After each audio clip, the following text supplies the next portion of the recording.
and welcome to Cook to Flourish. This is Robin Cook here in partnership with Where the Red Fern Grows Farms.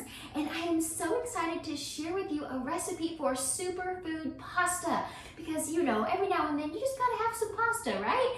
So let's make our pasta in a healthy way and enjoy some of this beautiful summer produce. So here's what you're going to need. And first note is you can double, triple, quadruple this recipe. It's very duplicable. So this is a smaller batch just to show you here how to make it. So I have some cooked lentil pasta. I started with 1 cup of dry pasta and now it's cooked up. It's so beautiful and it's ready to be seasoned now with our superfoods and our spices and our good oils and all those things. So here's also what you're going to need. You're going to need 2 cups of cooked kale. So this is where some of our superfoods are going to come in. We're going to add the 2 cups of cooked kale to our pasta here in just a minute. So those are the things you'll want to be cooking ahead of time, as well as you'll want some cooked chicken if you want this to be a main dish. Now, if you just want it to be a side dish, you don't need the chicken, but if you want this to be your entree, go ahead and have some cooked chicken ready as well.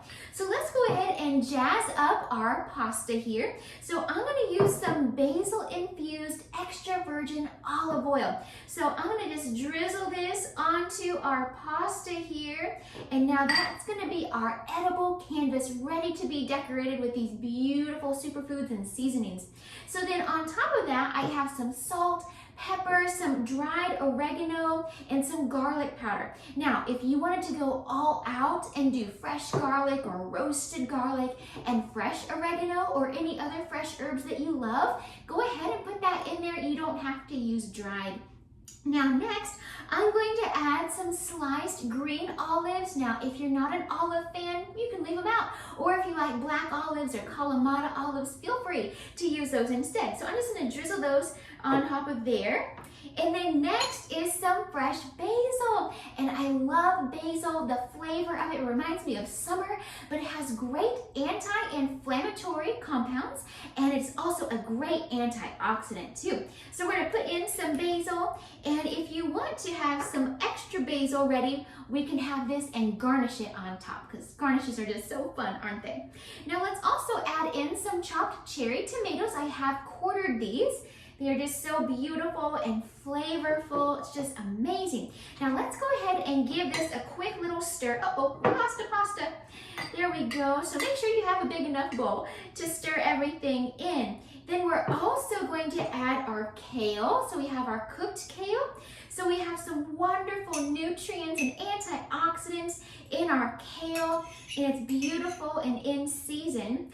One thing I love about kale is, of course, it has so many amazing nutrients, but it also has potassium, which is a really important electrolyte. So as we're all busy this summer and sweating outside, this kale is going to help to replenish some electrolytes. Plus, it is wonderful for detoxing the body too. So a great 2-in-1, right? And then last but not least, we're going to have our chicken and put our chicken in here. And our bowl is just getting so full and beautiful. So we have our kale, we have our lentil pasta, and I really like using the lentil pasta because it gives you extra protein, has good fiber, it's not all starch, you know? So I really enjoy that, and it's gluten-free too. So if you are gluten-free, this is a great pasta for you to try. Oh, it smells so good. So now the last thing, if you wanted, in addition to our basil garnish, you could even put some little pine nuts on there. So it's almost like a deconstructed pesto because we have our basil, we have our olive oil, we have the pine nuts. So it's kind of some elements of pesto that you can put into this pasta. So here we have it, my friends. We have this beautiful superfood pasta. I'm going to add our little garnish of basil. If you wanted to add in anything else, any roasted veggies or an extra drizzle of the basil olive oil, feel free to do that. I'm going to bring this closer to the camera so that way you can see what it looks like. Doesn't this look amazing? So thank you all so much for joining me here in the Cook to Flourish kitchen. God bless you, and we will see you again next time.